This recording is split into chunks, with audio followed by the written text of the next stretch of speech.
Welcome to আওয়াৰ YouTube channel Zaman sir. আজি আমি grade 3 আৰু গ্ৰেড 4 দ্বিতীয়টো ক্লাছ আৰম্ভ কৰিবলৈ লৈছোঁ।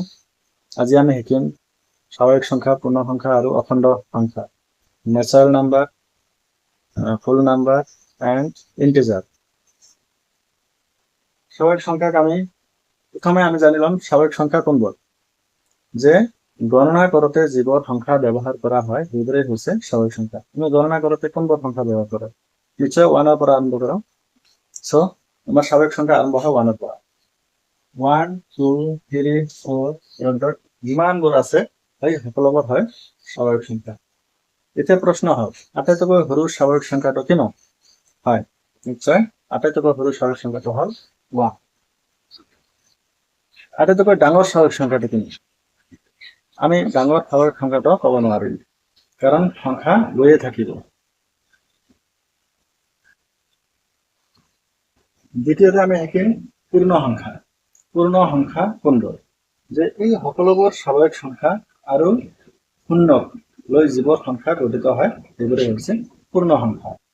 অৰ্থাৎ পূৰ্ণ সংখ্যা আৰম্ভ হয় 0 ৰ পৰা।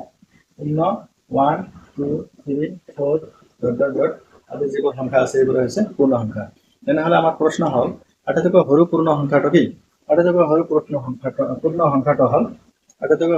সংখ্যাটো হ'ল 0। ঠিক একেদৰে ডাঙৰ পূৰ্ণ সংখ্যাও আমি ক'ব নোৱাৰিম। এতিয়া অখণ্ড সংখ্যা। অখণ্ড সংখ্যা কোনবোৰ? যে এই যিবোৰ সংখ্যা আছে -1 -2 -3 -4 আদি যিবোৰ সংখ্যা আছে সকলোবোৰ লগতে 0 তাৰপিছত 1 2 3 4 আদি সকলোবোৰ সংখ্যা হৈছে অখণ্ড সংখ্যা। আমি এইবোৰক ঋণাত্মক অখণ্ড সংখ্যা বুলি কওঁ আৰু এইবোৰক ধনাত্মক অখণ্ড সংখ্যা বুলি কওঁ। আৰু শূন্যটো ধনাত্মক নহয়, ঋণাত্মক নহয়।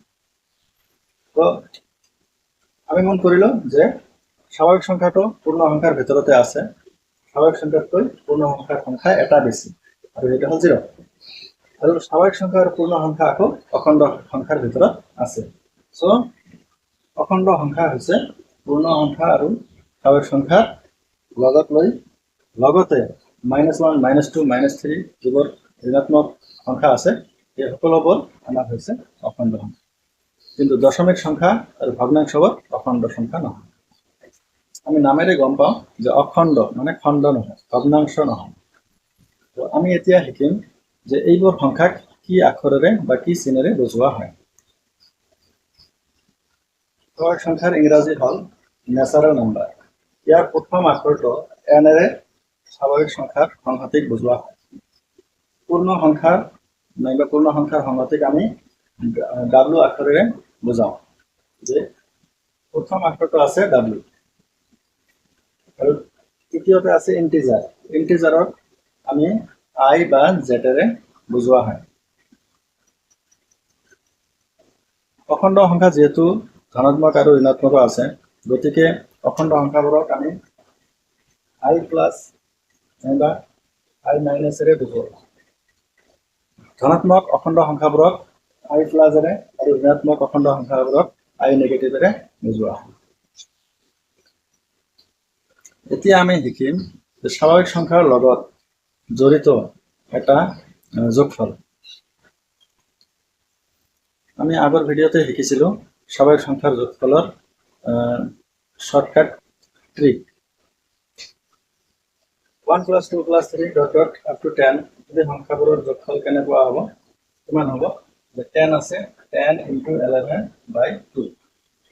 10ৰ হাফ 5 × 11 = 55। চ' 1ৰ পৰা 10লৈকে স্বাভাৱিক সংখ্যাবোৰৰ যোগফল হ'ব 55। তেনেকৈ আমি 1ৰ পৰা 100লৈকে স্বাভাৱিক সংখ্যাবোৰৰ যোগফল কিমান হ'ব? ঠিক একে নিয়ম, 100 × 101/2 = 100ৰ আধা হ'ব 50 × 101 = 5050। আৰু লাষ্ট কেতিয়াবা আমাৰ ডাইৰেক্ট ফৰ্মুলাটোৱে দিয়ে 1 + 2 + 3 ... +n = what? তেনেহ'লে যেহেতু টাৰ্ম n আছে, তো আমাৰ ফৰ্মুলা হ'ব n into n plus 1 by 2